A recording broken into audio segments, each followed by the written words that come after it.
한번 따라 하실까요? 은혜 받은 자가 해야 할 네 가지 일. 은혜 받은 자가 해야 할 네 가지 일. 한 번 더 따라 하실까요? 은혜 받은 자가 해야 할 네 가지 일. 은혜 받은 자가 해야 할 네 가지 일. 시편은 총 150편입니다. 그 50편 중에 시편을 제일 많이 지은 사람이 누구냐 하면 다윗입니다. 몇 편을 지었을까요? 잘 모르죠? 73편을 지었습니다. 그러니까 다윗의 시라고 공식적으로 기록되어 있는, 표시되어 있는 것만 세알려 보면 150편의 거의 절반에 가까운 73편을 누가 지었느냐 하면 다윗이 지었습니다. 오늘 우리가 읽었던 시편 145편은 다윗이 지은 시편 중에 제일 마지막 시편이에요. 근데 이 제일 마지막 시편이 순서적으로도 시간적으로도 제일 마지막일 가능성이 많은 시편입니다. 무슨 말이냐면 다윗이 지은 시편 중에 제일 노년에 지은 시가 바로 이 시편 150편이라는 거예요. 근데 이 시편 150편 1절이 우리가 너무도 잘 알고 있는 찬양에 나오는 가사잖아요. 왕이신 나의 하나님, 내가 주를 높이고 영원히 주의 이름을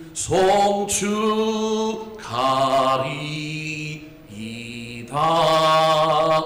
이 찬양의 내용이 되는 시편이 바로 245편인 거예요. 제가 지금 무슨 얘기를 하려고 여러분에게 정확하게 이 얘기를 하고 있느냐 하면 다윗이 자기 인생을 총 되돌아보면서 자기 인생을 그냥 지나온 일들을 다 되돌아보면서 노년에 자기 인생을 총 정리하면서 지은 시가 바로 시편 145편이라는 거예요.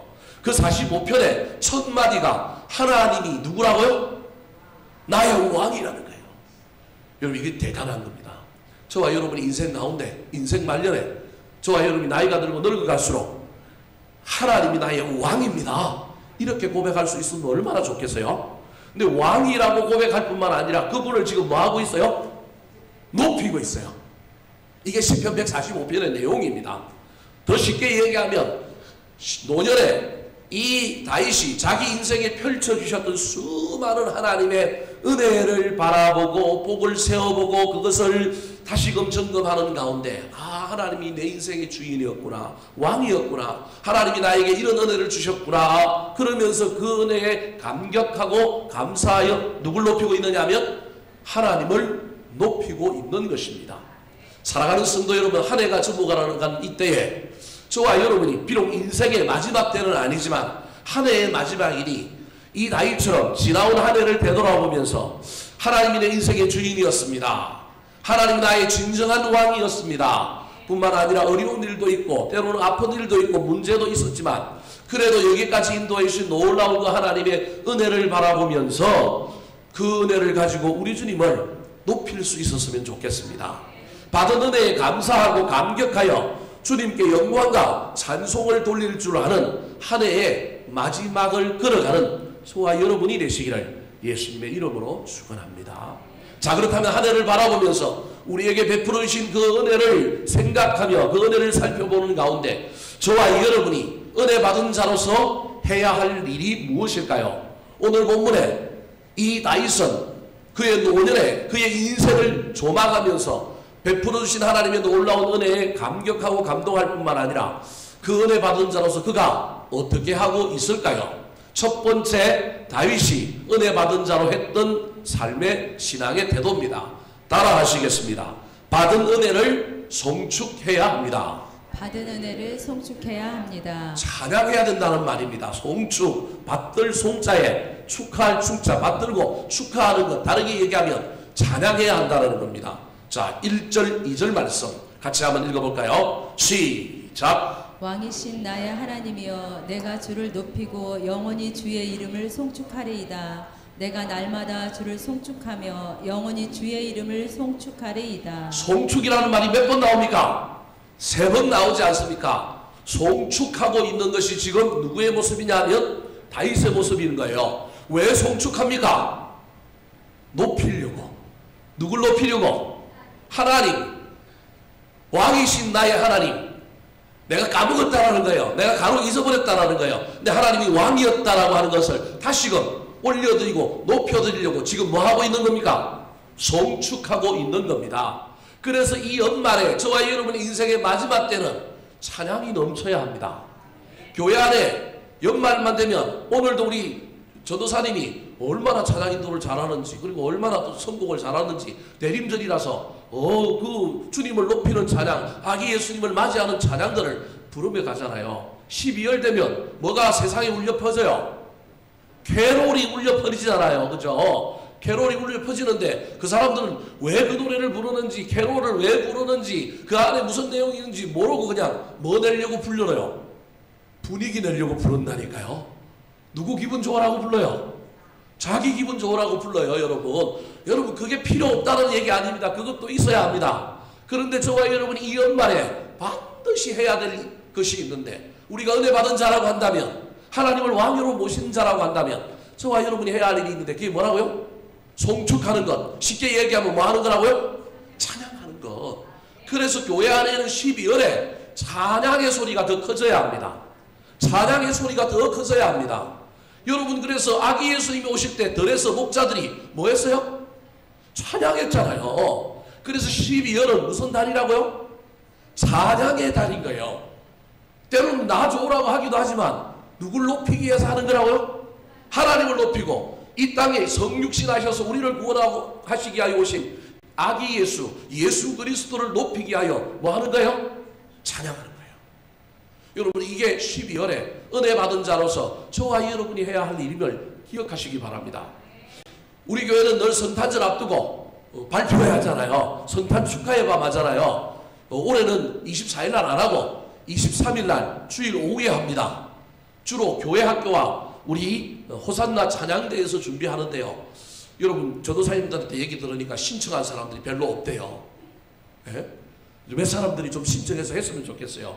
그래서 제가 우리 전도사님들에게 뭐라고 얘기했냐, 아무도 신청 안 하면 할 수 없다. 우리는 주님을 찬양해야 되니까 누가 해야 된다? 교육자들이 해야 된다. 제가 그랬어요. 근데 우리 교육자들이 전혀 지금 반응이 없어. 그래서 교육자들이 해야 된다는데 안 하면 우리 집 사람을 꼬셔갖고 우리 이제 둘이라도 할까? 여러분, 제가 왜 이야기를 하겠어요? 12월은 뭐 하는 게 목적이라고요? 찬양하는 게 목적이라니까요. 높이는 게 목적입니다. 하나님이 나의 왕이라고 높이는 거예요. 주님을 높이고 주님 오심을 기뻐하고 받은 은혜를 바라보면서 은혜를 내려주셔서 감사합니다. 찬양해야 합니다. 찬송가 가사처럼 주의 크신 은혜 받고 일생 빚진 자 된 저와 여러분이 해야 할 유일한 일 하나는 그 빚을 갚는 게 아니고요. 그것 때문에 열심히 헌신하고 봉사하는 것도 있어야 되지만 제일 먼저 해야 될 일이 뭐라고요? 찬양하는 거예요. 근데 그 찬양의 내용이 주님이 나의 왕이라고, 주님이 나의 주인이라고 못해도 됩니다. 우리 이재봉 장로님처럼 찬양을 잘 못해도 돼요. 우리 이재봉 장로님 지난번에 찬양했는데 너무 잘하죠? 네, 아유, 기가 막히게 했어요. 찬양을 잘하는 사람은 잘하는 대로, 못하면 못하는 대로 저와 여러분이 이 연말에 정말로 은혜에 감격하여 하나님이 우리를 구원하시기 위하여 독생성자 보내주신 그 놀라운 그 섭리, 그 놀라운 경륜을 바라보며 우리가 기뻐함으로 찬양한다면 이 계절은 우리 하나님이 너무너무 기뻐하시고 영광을 받으실 계절일 뿐만 아니라 여러분, 그때 하늘에서 또 다른 수많은 은혜와 은총이 우리에게 내려올 겁니다. 그래서 저와 여러분의 2019년이 훨씬 더 밝아질 줄 믿습니다. 꼭 교회 안에서 어떤 프로그램 안에서 찬양하지 않아도 좋습니다. 여러분, 할 수만 있다면 찬양 많이 하시기 바랍니다. 특별히 우리 주님을 높이고 우리 신앙의 고백을 담아서 주를 높이고 주를 올려드리는 저와 여러분 되시기를 예수님의 이름으로 축원합니다. 두 번째로, 이 연말에 은혜 받은 저와 여러분이 한 해를 되돌아보며 해야 할 신앙의 태도가 무엇일까요? 다윗은 그의 인생의 노년에 자기 인생을 바라보며 은혜 받은 자로서 어떤 신앙의 태도, 삶의 태도를 보여줬을까요? 따라 하시겠습니다. 받은 은혜를 선포해야 합니다. 받은 은혜를 선포해야 합니다. 받은 은혜를 송축해야 될 뿐만 아니라 받은 은혜를 또 뭐 해야 한다고요?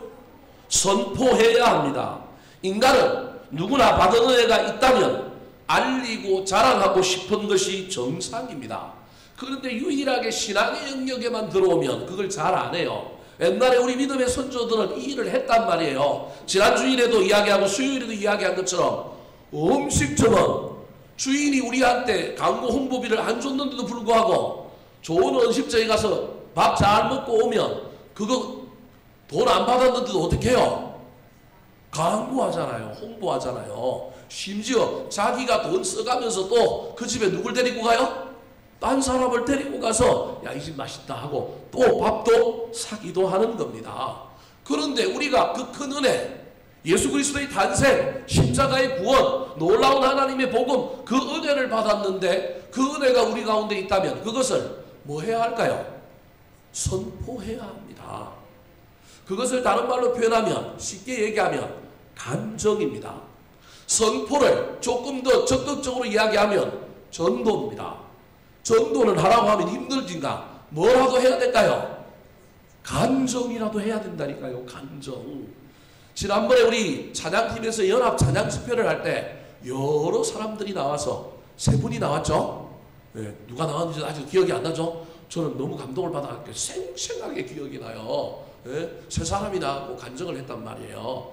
근데 그 간증이 저와 여러분에게 어땠습니까? 얼마나 마음에 와닿았습니까? 여러분. 근데 어느 순간에 한국 교회 안에 이제 이게 사라졌어요. 체면 때문에. 자기의 속살을 드러내야 하고 자기의 이 삶의 내용을 오픈해야 하니까 그것들이 다른 사람들에게 전달될 때 저 사람이 나를 어떻게 볼까? 이런 것 때문에 초대교회부터 교회 안에 있었던 중요한 그 감정이 어떻게 돼버렸냐면 사라져버렸어요. 오늘날 한국 교회에서 부흥하는 교회들이 몇 가지 특징이 있는데 부흥하는 교회들의 특징 가운데 하나가 여러분 감정이라고 하는 사실을 기억해야 합니다. 그 대표적인 교회가 어디예요? 저 여러분 고속도로 타가다 보이잖아요. 우리들 교회 김양재라고 하는 여자 목사님이 교회를 간증하는 교회로 만들어 놓은 거예요. 물론 장단점이 있어요. 장단점은 있지만 그 교회가 가지고 있는 그 간증 하나로 교회를 그렇게 만들어 가기는 쉽지 않지만 그 교회가 가지고 있는 그 간증의 문화는 설교하기 전에 간증해요. 모든 모임마다 뭐 하느냐면 간증해요. 억지로 시키지 않아요. 규모가 있다 보니까 규모가 작은 데는 이게 쉽지 않아요. 파레토의 법칙이라고 늘 일하는 사람 몇 프로가 교회와 공동체로 이끌어가요? 20%가. 오늘 여기 몇 명 모인지 알아요, 여러분? 아이들 빼고 35명 여기 모여있어요. 저까지 35명. 그러면 이거 우리 교회 주일 나오는 것에 비하면 여기 몇 프로 나온 거예요? 20% 나왔다니까요, 여러분. 그래 우리 교회 좋은 교회예요, 여러분. 보통 몇 프로예요? 지금 10%도 아니에요, 이제는. 옛날에는 대부분 다 뭐라고 그랬냐면 새벽기도, 금요기도의 10%가 이게 정상적인 통계란 말이에요. 근데 우리 지금 몇 프로 나왔어요? 20% 나왔어요. 그러니까 그만 나오자. 이거 또 그러면 안 됩니다, 여러분. 교만하면 안 돼요. 20%가 나왔다니까 이게 얼마나 귀한지 몰라요. 근데 간증이 되려고 그러면 그래도 좀 덩치가 커서 사람들이 좀 돌아가야 서로 조금 숨도 쉬고 서로 좀 부끄럽지도 않고 또 이런 사람이 나오고 저런 사람이 나오는데 작은 교회는 간증 문화를 이어가기는 쉽지 않습니다. 그런데 우리들 교회 김양재 목사님이 자기가 간증거리가 많은 거예요. 서울대 음대 출신에 꽤 잘 사는 사람이었는데 남편 잘 만나고 맨날 그 서울대 출신 여자가 얻어 터진 거예요. 쉽게 이야기하면 눈탱이가 밤탱이가 되고 배우기도 많이 배웠고 세상에 나가면 강남에 잘 나가는 사람인데 실제 삶을 들여다보면 맨날 남편한테 뭐 하는 거예요? 두드려 맞은 거예요, 여러분. 그분이 그 두드려 맞는 동안에 그분이 누굴 만난 거예요? 예수님을 만난 거예요.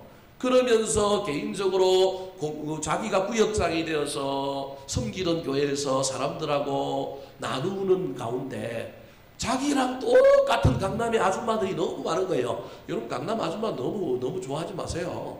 강남 아줌마들이 자기랑 똑같은 삶을 사는 사람, 겉으로 행복해 보이지만 속이 행복하지 않은 수많은 아줌마들이 있다는 걸 이분이 구역장하면서 발견한 거예요.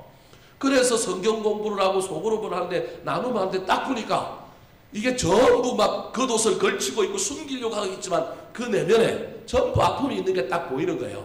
그래서 누가 먼저 까버린 거예요? 자기가 먼저 까버린 거예요. 자기 삶을. 그랬더니 자기 거기 모였던 아줌마들이, 강남 아줌마들이 전부 울고불고 전부 자기가 이야기하니까 이 사람도 얘기하는 거예요. 이 사람이 얘기하니까 또 누가 얘기해요? 그 사람들이 얘기하는 거예요. 그래서 이게 그냥 간증하고 그러는 것만 끝나는 것이 아니라 그 간증 속에 서로를 이해하고 서로를 지지하고 서로를 위하여 중보하고 그 속에 치유가 일어나고 회복이 일어나므로 가정이 회복되고, 그래서 두드려 펴는 남편들이 또 어디로 나와요? 교회로 나오고, 이런 일들을 이분이 경험한 거예요. 그러다가 이분이 나중에 신학교를 가서 신학을 공부하고 목회자가 되어서 교회를 시작했는데, 이 교회에서 그가 했던 것 하나가 설교 중에 자기 이야기를 까는 거예요. 처음에 설교도 잘 못했어요. 제가 알아요. 예? 제가 안다니까요. 요즘은 부목사들을 중심으로 목회자들 그룹이 큐티를 열심히 공부해갖고 목사님한테 자료를, 좋은 자료들을 공급해주고 그러니까 적용도 넓고요. 그래서 이제는 설교도 꽤 잘해요.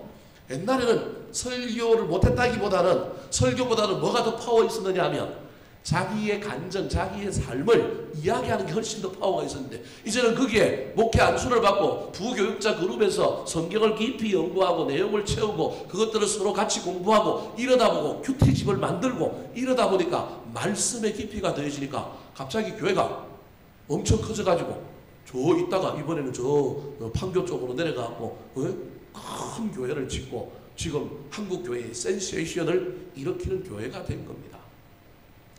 여러분, 꼭 간증해야 된다, 제가 그 얘기를 하는 것이 아닙니다. 중요한 건 그 간증이 어디서 나왔느냐는 거예요. 억지로 시켜서 나온 것이 아니라 받은 은혜 때문에 그 은혜가 밀고 올라온 겁니다. 사랑하는 성도 여러분, 저와 여러분의 삶에도 이 놀라운 일이 있었으면 좋겠습니다. 우리의 자녀들에게, 우리 주변 사람들에게, 나랑 같이 신앙생활하는 사람들에게 음식점 이야기도 할 수도 있고 어디 싼옷을 파는 데 이야기도 할 수 있지만, 여러분, 하나님이 나를 어떻게 변화시켜 주셨는지, 하나님이 올 한 해 나를 어떻게 인도해 주셨는지, 내 안에 어떤 원망과 불평, 어떤 부족함이 있었는데 하나님이 때를 따라 돕는 은혜를 더하여 주셔서 나를 어떻게 바꿔 주셨는지, 여러분, 이런 놀라운 간증이 일어나면 하나님 우리 교회, 저와 여러분의 가정, 저와 여러분의 삶에 더 큰 은혜를 베풀어 주시지 않겠습니까? 꼭 간증해야 된다라고 하는 강박관념이 아니라 저와 여러분의 삶 속에 내가 받은 은혜를 사람들에게 나누는 거예요. 선포하는 거예요. 이게 이 연말에 있어야 합니다. 저와 여러분의 인생의 노년에는 이게 유언이어야 합니다. 자녀들에게 당부여야 합니다. 그래서 이 다윗의 시편이 중요한 겁니다. 사실은 다윗의 시편이 끝나는 145편이, 마지막 시편이 끝나고 나서 146편부터 150편이 무엇으로 시작하는 시편이냐면 할렐루야로 시작하는 시편입니다. 그래서 이걸 할렐루야 시편, 그렇게 이야기합니다. 할렐루야로 시작해서 뭐로 끝나요? 할렐루야로 끝나요. 오늘 집에 가서 보세요. 46편, 146편도 그렇고요, 147편도 그렇고 다 그래요. 그러니까 앞에서 누가 찬양한 거예요? 다윗이 자기 인생을 총 되돌아보면서 하나님을 높이고 찬양하고 하나님을 왕이라고 이야기하고 받은 은혜를 막 선포하기 시작하니 그게 집단적으로 공동체 전체의 노래가 되었다라고 하는 의미로 146편부터 할렐루야 시편을 여기다가 모아놓고 있는 것입니다. 사랑하는 성도 여러분, 할 수만 있다면 찬양하고 송축합시다. 그 찬양의 대상이 하나님과 예수님이었으면 좋겠습니다. 뿐만 아니라 저와 여러분이 간증하고 은혜를 나누고 선포하고 베풀어 주신 은혜를 주변 사람들에게 말할 수 있는 놀라운 이 연말이 되기를 우리 구주 예수 그리스도의 이름으로 축원합니다.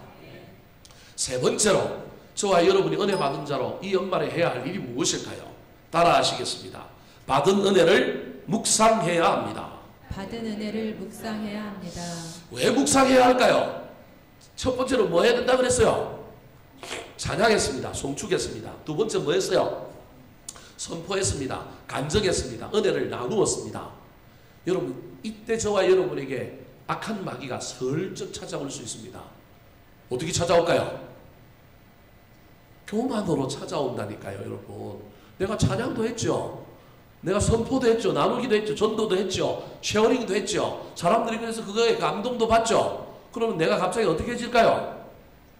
우쭐해진다니까요. 교만해진다니까요. 그래서 지금 다윗이 뭐라고 얘기하고 있느냐 하면 그 놀라운 은혜를 빼앗기지 않도록 반드시 우리가 입을 열어 찬양하고 입을 열어 선포하고 간증하고 은혜를 나누다 보면 저와 여러분의 인생에 또 다른 비극이 찾아올 수 있기 때문에 한 번은 내뱉었으면 한 번은 뭐 해야 돼요? 안으로 갈무리해야 된다는 거예요. 그게 몇 절입니까? 5절입니다. 같이 한번 읽어볼까요? 5절 시작. 주의 존귀하고 영광스러운 위엄과 주의 기이한 일들을 나는 작은 소리로 읊조리리이다. 작은 소리로 읊조린다라고 하는 말이 하가, 히브리 말로는 하가라고 하는 말인데 저게 묵상하다라고 하는 말입니다. 우리는 묵상하다라고 하면 그냥 조용히 생각하다 그런 정도로 이해하는데 묵상하다라고 하는 말은 은혜를 잊어버리지 않고 내 마음속에 깊이 붙들다 그런 의미가 묵상하다라고 하는 말입니다. 나는 작은 소리로 내 인생에 우리 주님께서 기이한 일들을 행해 주셨다는 거예요. 제가 예수 믿는 게 기이하고요. 제가 목사된 게 기이한 거예요. 그 놀라운 은혜를 잊어버리지 않고 내 가슴 속에서 이걸 그 은혜를 빼앗기지 않고 묵상하기 위하여 붙들기 위하여 낮은 작은 소리로 뭐 하고 있다고요? 읊조린다라는 거예요. 물론 저 말이 우리는 지금 이해가 안 됩니다. 그런데 유대인들은 이해가 됩니다. 유대인들은 주문은 아니지만 늘 자기들 삶 속에 자기들에게 주신 하나님의 말씀, 율법의 말씀을 뭐 했느냐 하면 읊조리는 습관들이 있습니다. 그래서 여러분 소매 끝에도 뭐가 들어있느냐 하면 메구자라고 하는 말씀이 들어있어요. 옷을 입고 있으면 옷 단술이라고 옷 밑에 술이 있는데 거기에도 뭐가 들어있어요? 말씀이 들어있어요. 그래서 그걸 자주 자기들 삶 속에 읊조리는 거예요. 여러분 이 읊조리는 전통이 초대교회의 영성 수련 가운데 있었습니다. 그게 뭔지 아십니까? 덜숨과 날숨을 내쉬면서 덜숨을 받아들이고 날숨을 내쉬면서 이렇게 읊조린 거예요. 주 예수여 나를 불쌍히 여기소서. 주 예수여 나를 불쌍히 여기소서. 한국에는 이걸 주문이라 그래가지고 한국 교회에서는 특별히 우리 좀 보수적인 교단에서는 이걸 금지를 시켰습니다. 이게 중요한 기도 방법 중에 하나인데 이게 꼭 불교에 뭐 같으냐 하면 연불 같고 주문 같거든요. 뭘 기도를 그렇게 해야 돼? 그냥 우리 묵상 기도 조용히 그냥 뭐 눈 감고 기도하면 우리 하나님 전지전능하신데 다 들어주시지 그랬단 말이에요. 근데 초대교회부터 가지고 있었던 중요한 초대교회 교인들의 기도 가운데 일상의 삶에서 읊조리는 기도가 있어요. 읊조리는 기도. 여러분 이게 특별히 여러분 삶에 큰 그리낌이 안 된다고 하는 사람은 자주 한번 해보시기 바랍니다. 이게 아주 중요한 기도입니다. 사막의 교부들부터 시작해서 중세 기독교가 타락하기 이전에는 대부분 초대교회의 영성 수련을 하던 영성 훈련을 하던 사람들이 반드시 했던 기도가 바로 이 주 예수여 나를 긍휼히 여기소서 불쌍히 여기소서라고 하는 기도를 반드시 했습니다. 이게 읊조리는 거예요. 즉 이 읊조리는 일들은 무슨 의미가 있느냐 하면 나를 방탕하지 않도록 나를 교만하지 않도록 내가 은혜에서 떠나지 않도록 나를 자꾸 뭐 하느냐 하면 붙드는 거예요. 이게 청교도로 넘어가면 중세 타락을 넘어가서 청교도로 넘어가서 미국으로 거쳐서 우리로 올 때 이게 뭘로 왔느냐? 초대교회에 있었던 이게 청교도로 넘어가니까 이게 조금 바뀌었어요. 뭘로 넘어갔을까요? 암송으로 넘어갑니다. 그래서 성경 구절을 뭐 하는 거예요? 암송하는 거예요. 근데 오늘날 우리 현대 그리스도인들은 초대교회가 했던 이 들숨 날숨에 읊조리는 기도도 잊어버렸고 지금 뭐도 잊어버렸어요? 암송도 잊어버렸잖아요. 요즘 뭐 교회에서 암송 강조하나요? 예? 수련회 가서 암송 안 하면 밥 안 준다 그러면 요즘 부모들 데모 일어날걸요? 아니 뭘 그런 걸 갖고 사람을 뭐 밥을 먹이고 안 먹이고 그러냐고 이럴 거란 말이에요. 지금은 뭐 요절 다 까먹어봤잖아요. 그 요절 안 외우잖아요. 그죠? 여러분 요절 외웁니까? 예? 대학생 선교단체에서 제일 유명한 선교단체가 내비게이터라고 하는 선교단체는 반드시 필수 요절 구절이 딱 있어갖고 그걸 모임 시작할 때마다 외우는 거예요. 재미난 건 하루에 한 개씩 중첩되어 가요. 재미나요? 이거 안 될 것 같은데 나중에 된다니까요. 첫째 날 하나, 둘째 날 2개, 셋째 날 3개 이렇게 간다니까요. 대학생 선교단체 제가 옆에서 내비게이터들 훈련하는 거 보고 있으면 우리 따라갈 수도 없어요. 저는 IBF였는데 따라 못 가요. 한 학기에 몇 구절을 외우느냐 하면 189절을 외워요. 총 249절짜리 이 암송 카드를 가지고 있는데 189절을 외우는 거예요. 어떤 모임은 이게 마지막 모임쯤 되면 모임을 하는데 요절 외우는 시간이 얼마 걸려요? 1시간 걸린다니까요. 제가 한번 가서 보다가 어이구 체육대회를 같이 했는데 내비게이터와 IBF라는 대학생교단체가 체육대회를 같이 해서 시합을 딱 하는데 자기들한테 시간을 5분만 달래요. 근데 체육대회 하는데 이기게 해달라고 뭐 해요? 암송을 하는 거예요. 근데 그때가 학기 중에 며칠쯤 되느냐 하면 40일쯤 되는 거예요. 한 달 좀 지나고 중간고사 끝날 때란 말이에요. 중간고사 끝나고 이제 두 선교단체가 체육대회를 하는데 이 친구들이 암송 구절을 몇 개를 하냐 49절을 축구 시합 하기 전에 49절을 하는 거예요. 우리 쳐다보고 있다가 기 죽어요. 기가 죽어갖고 축구는 우리가 잘하는데 그 축구에서 우리가 져버렸어. 영성에서 밀리는 거예요. 이게 다 우리가 지금 오늘날 현대 한국 교회가 알고 보면 우리가 옛날에 처음 기독교가 한국 들어왔을 때 다 했던 건데 지금 우리 신앙이 얼마나 편리주의로 얼마나 갔는지 여러분 알 거예요. 소그룹 모임을 해도 구역 모임을 해도 옛날에는 구역에 뭐가 있어요? 요절이 있었다니까요. 주일학교 때도 애들한테 뭐 시켰어요? 요절 반드시 외우고 예배 시작하고 요절 외우는 사람 상 주고 그랬는데 요즘 그렇게 해요 안 해요? 안 하는 거예요. 안 하는 거예요. 저와 여러분이 이 묵상하는 것, 엎조리는 것이 저와 여러분의 삶에 다 사라져버린 거예요. 여러분 우리를 죄짓지 않게 만드는 것, 우리를 방종하지 않게 만드는 것, 우리를 타락하지 않게 만드는 것 말씀입니다. 저와 여러분이 이 말씀을 묵상하고 이 말씀을 붙들 때 저와 여러분이 받은 은혜를 더욱더 학대 재생산할 수 있습니다. 은혜라고 그것이 순기능만 하는 것이 아니라 복과 은혜는 반드시 뭐 할 수 있을 가능성이 있느냐 하면 우리를 교만하게 만들고 우리를 변질시킬 수 있다는 사실을 기억하시기 바랍니다. 하나님의 은혜 자체가 그렇다는 게 아니고 은혜 받은 우리가 그런 존재가 될 수 있다는 사실을 기억해야 합니다. 그래서 여러분 열심히 찬양하십시오. 저와 여러분이 찬양팀에서 찬양단에서 저와 여러분이 개인적으로 찬양하십시오. 뿐만 아니라 저와 여러분이 여러 사람들에게 의도적으로 나를 드러내기 위한 것이 아니라 베풀어 주신 은혜가 너무 감사해서 내가 이런 은혜를 받았다. 하나님이 나를 이렇게 해주셨다. 하나님 나를 이렇게 변화시켜 주셨다. 여전히 부족하지만 그래도 내가 옛날의 내 모습하고 지금 내 모습을 비교해 보니 나한테 이런 놀라운 일이 있더라. 나누고 선포하고 저와 여러분이 간증할 수 있었으면 좋겠습니다. 그때 조심해야 합니다. 교만해질 수 있고 타락할 수 있다는 사실을 잘 깨달아서 받은 은혜를 빼앗기지 말고 상실하지 말고 다시금 갈무리하는 묵상할 줄 아는 저와 여러분 되시기를 예수님의 이름으로 축원합니다. 마지막으로 저와 여러분이 이 연말에 받은 은혜를 생각하며 해야 할 일이 무엇일까요? 따라하시겠습니다. 받은 은혜를 감사해야 합니다. 받은 은혜를 감사해야 합니다. 자, 묵상하는 것이 받은 은혜를 빼앗기지 않으려고 해야 할 소극적인 방법이라고 한다면 적극적인 방법은 뭐 하는 거라고요? 감사하는 거예요. 감사하는 거. 자, 10절 말씀 같이 한번 읽어볼까요? 10절 시작. 여호와여 주께서 지으신 모든 것들이 주께 감사하며 주의 성도들이 주를 송축하리이다. 송축, 높이는 겁니다. 찬양하는 겁니다. 그런데 그 찬양과 함께 하면 좋은 것이 바로 감사라는 것입니다. 사랑하는 성도 여러분, 이 연말에 저와 여러분의 인생을 되돌아보면서 특별히 올 한 해를 되돌아보면서 하나님 앞에 감사할 줄 알았으면 좋겠습니다. 제가 지금 헌금해라 뭘 드려라 지금 이 얘기하는 건 아닙니다. 여러분, 우리 하나님은 저와 여러분에게 물질을 받고 싶은 것이 아니라 우리의 중심을 받고 싶어 하십니다. 한 해를 되돌아보는 가운데 여러분 감사하시기 바랍니다. 우리 아들이 최근에 제 마음을 심란하게 만들었습니다. 뭐 다른 것이 아니고요. 얘가 이제 점수를 받았는데 한 과목이 자기가 생각했던 과목하고 점수가 다른 거예요.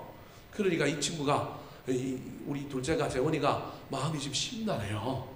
심란해서 아직 수시 발표도 안 났고 정시도 안 했는데 대뜸 저한테 뭐 하고 싶다고 얘기를 했을까요? 와, 막 눈앞이 깜깜한 거예요. 큰 놈 재수시키는 것도 막 이게 쎄 빠지게 이게 감당을 했는데 둘째 놈이 또 재수를 한다는 얘기를 하니까 막 눈앞이 캄캄하고 내년에 제가 어디 가려고 그랬어요? 그리고 안식년이라도 좀 가려고 그랬는데 그럼 재수하면 또 갈 수 있어요? 못 가요? 못 가는 거예요. 그래서 이 마음속에 막 불편함이 올라오면서 그래서 붙잡고 이제 전화를 하면서 야, 왜 그러냐 그랬더니 당장 재수할 게 아니고 자기가 재수를 하면 학원을 알아봐야 된다는 거예요. 이 학원이 좋은 학원들이 이미 다 벌써 애들이 막 꽉 찼기 때문에 미리 이 학원을 등록해 놓고 그 다음에 나중에 안 가면 환불을 해주니까 자기는 지금 걱정이 돼갖고 아빠를 빨리 꼬셔갖고 아빠한테 돈을 타내갖고 뭐 하고 싶은 거예요? 학원을 빨리 미리 등록해 놓고 싶은 거예요. 뭐 일산에 제일 좋은 학원, 재수학원이 뭐 독학학원이 뭐 이런 걸 지가 또 다 알아본 거예요. 근데 제 입장에서는 이게 말도 안 되잖아요. 아직 뭐 발표도 안 났어요. 수시 발표가 14일 날 하는데 수시 발표도 안 났고 정시도 아직 해보지도 않았는데 벌써 뭐 한다고 그러는 거예요. 그러니까 자기는 만일을 대비해서 그러니까 수시를 안 하겠다는 게 아니고 정시를 안 하겠다는 게 아니고 만일을 대비해서 그렇다라는 거예요. 그런데도 불구하고 그 말을 듣는 순간에 제 마음이 어때요? 아이고 출렁 내려앉는 거예요. 근데 어제 딱 지나는데 하나님이 저한테 얘기하는 거예요. 야, 재수 안 하겠다는 아들도 있는데 무슨 말인지 이해가 안 돼요, 여러분? 공부를 시키고 더 막 너를 위해서 후원해 줄 때 공부해라 그래도 공부를 뭐 하겠다 안 하겠다는 아들도 있는데 요놈은 그래도 뭐를 하겠대요? 만약에 떨어지면 실패하면 뭐를 하겠다고요? 더 열심히 하겠다는데 제가 감사는 그냥 돈 문제 때문에 눈앞이 캄캄해갖고 이 마음에 뭐가 올라온 거예요? 아이씨 아직 결과도 발표도 안 났는데 저놈이 왜 저렇게 반응해? 막 이런 마음이 이제 수요일 목요일 날 든 거예요. 근데 어제 저녁부터 오늘은 하나님이 저한테 딴 마음을 딱 주시는데 야, 제가 지금 얼마나 불안하면 또 제가 얼마나 미안하면 자기 나름대로 의욕을 불태워갖고 아빠한테 점수를 따으려고 막 저러는데 그리고 또 자기 나름대로 막 뭐 조금 더 싼데 조금 더 괜찮은데 막 이런 걸 알아보는 정성이 얼마나 가요. 다른 사람 집은 누가 그걸 알아봐야 돼요? 부모가 알아보고 막 여기 가라 저기 가라 근데 자기는 뭐 지가 다 알아보고 만약에 이거 안 되면 이거 하고 저거 하고 안 되면 이렇게 하겠습니다. 막 뭐 이렇게 얘기하는 거예요. 근데 얼마나 감사해요. 오늘은 옛날 자기가 중학교 때 다니는 학원 선생님하고 뭐 만나갖고 밥도 먹고 영화도 보고 그 학원 선생님이 코치를 또 잘 해줬는지 오늘은 또 전혀 또 이제 마음이 달라져가지고 뭐를 기다려보겠대요? 네, 수시는 또 기다려보겠대요. 그래서 참 감사하다 그런 생각을 했습니다. 사랑하는 성도 여러분, 늘 우리 앞에 펼쳐져 있는 현실은 양면성이 있습니다. 저와 여러분이 어떤 시각을 가지고 어떤 측면에서 바라보느냐 이게 정말 중요합니다. 여러분 할 수만 있다면 우리 육신이 병들고 저와 여러분의 인생에 잘 되는 일이 없고 뭔가 좀 이루어지지 않는 일이 있다 할지라도 여러분 인생 끝난 거 아니잖아요. 그죠? 그 속에서 또 우리 하나님 앞에 감사하면서 또 먼 미래를 내다보았으면 좋겠습니다. 감사하면 하나님께서 합력하여 선을 이루어 주실 거고 감사하면 좋은 일을 일으켜 주실 것입니다. 그래서 둘째 진학 문제도 하나님 앞에 그래도 저놈이 다른 애들보다 자기 앞가림 열심히 하고 공부 열심히 하며 달려오게 해주셨으니 감사합니다. 그리고 이때 공부했던 그의 열심과 그의 집중력이 자기 인생길에 큰 재산이 될 줄 믿습니다. 대학을 가느냐 못 가느냐 원하는 데를 가느냐 못 가느냐 이게 인생 끝이 아니라 또 다른 인생이 있으니 그에게 주신 성실함과 그것 때문에 하나님 그가 또 아름답게 주님께 쓰임받을 줄 믿습니다. 이런 마음 가지고 기도했더니 이 마음에 평안함이 넘칠 뿐만 아니라 어제까지만 해도 그놈이 미워 죽겠더니만 또 오늘을 보니까 또 이쁜 거예요. 그래서 오늘은 또 붙들고 이런저런 얘기도 하고 막 이런 얘기를 했더니 걔도 얼굴이 펴졌어요. 인간은 미묘해갖고 상대방이 어떤 감정을 갖고 있는지 알까요? 모를까요? 안 거예요. 제 딸에는 막 부드럽게 얘기한다고 했지만 그 아들한테 그게 마음이 전달됐겠죠. 그러니까 아들도 마음이 무거웠겠죠. 근데 오늘은 뭐 또 이 아버지가 또 좀 마음이 바뀌어갖고 싱글생글하면서 또 뭐 얘기하면서 막 얘기를 하니까 얘가 또 기분이 좋아졌습니다. 사랑하는 성도 여러분, 할 수만 있다면 여러분 부정적인 것을 보지 말고 긍정적인 것을 보고 이 연말에 감사합시다. 우리 가족 중에도 우리 가정에서도 교회 안에서도 저와 여러분이 이 연말에 해야 할 일이 감사해야 하는 일임을 기억하시기 바랍니다. 왜 감사해야 할까요? 그 감사가 저와 여러분의 삶을 바꾸기 때문에 그렇습니다. 14절부터 16절 말씀입니다. 같이 한번 읽어볼까요? 시작. 여호와께서는 모든 넘어지는 자들을 붙드시며 비굴한 자들을 일으키시는도다. 모든 사람의 눈이 주를 앙망하오니 주는 때를 따라 그들에게 먹을 것을 주시며 손을 펴사 모든 생물의 소원을 만족하게 하시나이다. 감사하는 자에게 하나님이 저런 일을 주시겠다는 거예요. 넘어지는 자들을 붙들어 주시고, 비굴한 자라는 것은 뭐 나쁜 짓에 비굴하다는 게 아니고 삶의 형편이 비굴에 처한 사람들, 이런 사람, 이런 의미입니다. 그런 사람들은 넘어진 자들이라는 겁니다. 그런 사람들을 어떻게 해주시겠다는 거예요? 일으키시고요. 15절에는 뭐라고 얘기해요? 때를 따라 그들에게 먹을 것도 주시고요. 16절에는 소원을 만족하게 해주신다. 원망하고 불평하는 인생에게 주는 것이 아니라 감사하는 인생에게 준다는 사실을 잘 기억하여 이 연말에 저와 여러분의 인생에 산술적으로 원망하고 불평할 일이 훨씬 많은 인생이 있을 수도 있습니다. 그럼에도 불구하고 저와 여러분은 감사할 것을 찾아서 우리 주님 앞에 그 감사를 올려드림으로 말미암아 이 연말에 큰 은혜를 받아서 2019년에 그 감사가 더 큰 감사를 몰고 오는 아름다운 일을 경험하게 되시기를 예수님의 이름으로 축원합니다. 우리 이 시간 들은 말씀 붙들고 기도하기 전에 우리 한번 찬양하고 나아갈까요?